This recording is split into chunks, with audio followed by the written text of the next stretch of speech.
Mas Pur pribadi yang baik, istrinya pun baik. Kenapa Mas Bro selalu dihadirkan keraguan gitu ketika menjalani hal yang menuju lebih baik? Ya karena iblis tidak mau manusia baik. Hmm. Kan satu aja yang ditakuti iblis tuh, takut hamba Tuhan yang bernama manusia ini jadi baik. Jadi tiap-tiap orang yang mau menuju kebaikan, di situ iblisnya banyak. Biar nggak jadi baik. Segala hal yang jahat kita lakukan, segala hal yang nakal kita lakukan kan pasti tanpa mikir. Terlaksana begitu aja. Tapi begitu ingin menjadi baik yang benar, pasti ragu. Nah, ragu itu iblis yang numbuhkan. Bukan manusia itu sendiri. Baik dari luar maupun Dari dari dalam diri waswis sendiri. sufi sudurinas minal jinnati wannas. Itu tuh iblis. Iblis itu kan kerjaannya hanya bikin ragu manusia, bukan menjerumuskan manusia. Dibisikinnya hati dan pikiran kita biar kita ragu. Jadi apa tugas iblis itu? Membuat ragu manusia. Karena dengan keraguan akhirnya manusia hancur. Kita sudah tahu bahwa ini benar. Kita sudah tahu bahwa ini salah. Tapi ragu. Nah, ragu itu bukan dari diri kita sendiri. Itulah iblis yang bermain di situ. Karena kalau manusia itu tahu dengan yang namanya benar, tahu dengan yang namanya salah, dan yakin, pasti manusia itu berakhlak. Nah, kita merasa keraguan itu dari diri kita sendiri. Enggak. Itu yang akhirnya menjerumuskan. Iya. Akhirnya membuat orang itu mengambil keputusan yang Aku kasih tahu kenapa ditanamkan rasa keraguan. ragu oleh iblis. Ya. Kan anak buah iblis nanya gitu. Kenapa tidak engkau jerumuskan aja, hai iblis manusia? Kalau dijerumuskan langsung, justru manusia mikir. Tapi kalau dibikin ragu, dan dia merasa itu dari dirinya, pasti dia akan berhenti.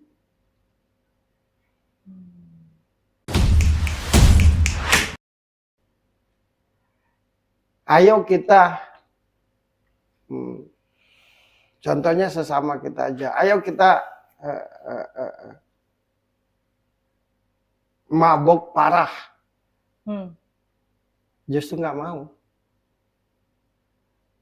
Karena tujuannya udah nggak baik ya. Tapi kalau makanya nggak ada keraguan di situ.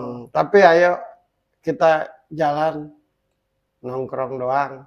Tapi biasanya di situ ada teman-teman yang suka nawarin minuman. Gitu doang kan ngomongnya. Aku datang nggak ya? Tapi kalau nggak datang, nah. Jadi dibikin tidak jelas oleh Tuhan, oleh iblis. Dibikin tidak jelas oleh iblis biar kita ragu-ragu. Terutama setiap hal yang menuju kebaikan. Oke. Gitu. Dari dalam maupun dari luar. Sama seperti yang terjadi dengan Mas Pur dan istrinya, menurutku bukan dari hati mereka masing-masing. Walaupun setitik mantan istrinya masih punya rasa terhadap Mas Pur. Aku bisa rasakan itu dengan jelas. Walaupun setitik Mas Pur masih punya rasa terhadap istrinya. Sehingga kedua-duanya tidak ngerti kenapa kita berpisah. Menurutku. Dan kalau ditanya apa sebabnya, kondisi, situasi, dan pengaruh. Nah, jabarkan sendiri. Oke. Gitu.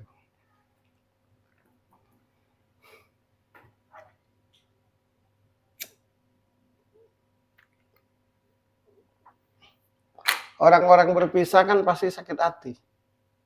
Manela bisa, sudahlah berpisah, saling membanggakan satu sama lain. Itu tanda kan karena mereka hatinya tidak ingin berpisah. Ya, Sebenar-benarnya. karena kalau perpisahan itu murni karena keinginan dan kemudian sakit hati, nggak mungkin lah saling memuji satu sama lain.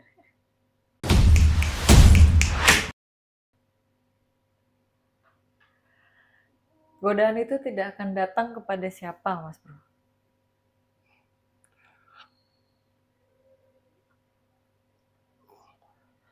Godaan itu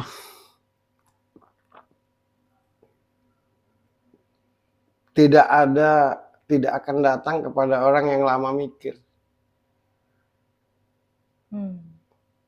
Kan jeda berpikir, disitulah iblis bermain. Jadi teori praktek itu.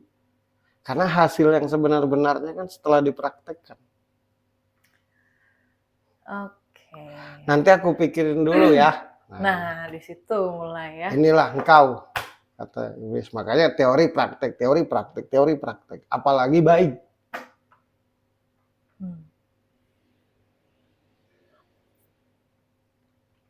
Ada nggak sih orang yang ragu diajak nakal? Biasanya lancar, lebih lancar. Satu, yang kedua, godaan itu tidak akan bisa dilakukan kepada orang yang pegang omongannya.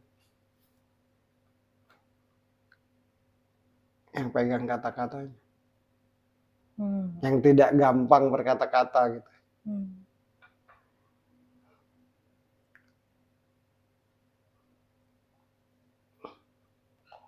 Makanya iblis sangat takut kepada orang-orang yang beriman.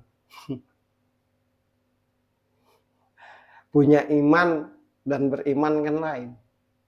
Punya keyakinan. Itu iman, keyakinan, iman. Memegang keyakinan, nah itu beriman namanya.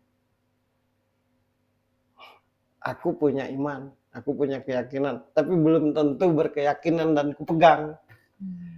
Jadi iblis sangat takut kepada orang yang beriman. Yang punya iman banyak, kan gitu. Iman itu kan yakin.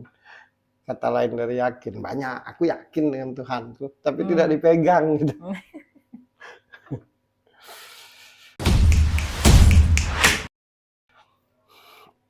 Oke.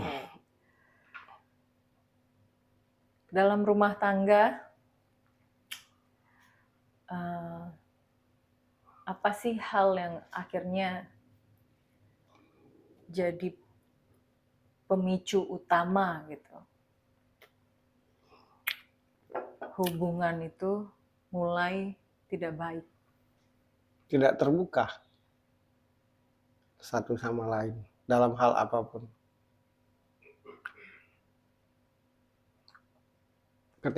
Ketidakterbukaan satu sama lain, sesungguhnya mereka sudah tidak bersama itu namanya.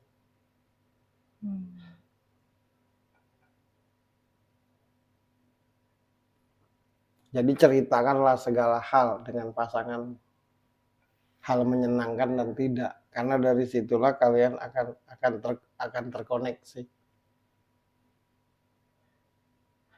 Mas Pur ini orang yang nggak enakan. Akhirnya sungkan untuk bercerita. Ya, bininya orang yang belak-belakan. Kan nggak ketemu. Paling benar, Mas Pur kesini aja deh ke Timoho Jogja. Nanti aku baca detil. Karena buat orang-orang yang sulit menceritakan apa yang dirasakan, dengan ketemu lo yang bisa membaca apa yang dirasakan orang, akhirnya terwakilkan. Mas Pur itu orang yang sangat sangat susah menceritakan apa yang dia rasakan dan alami. Apakah itu karakter atau ada penyebabnya? Karakter. Emang karakternya kayak gitu. Kalau dia sudah senang, sifatnya menyenangkan, membahagiakan, memberi. Tanpa dia menceritakan sebenarnya dia ngalami apa gitu.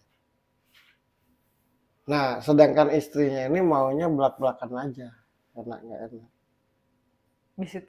Disitulah miskomunikasi. komunikasi.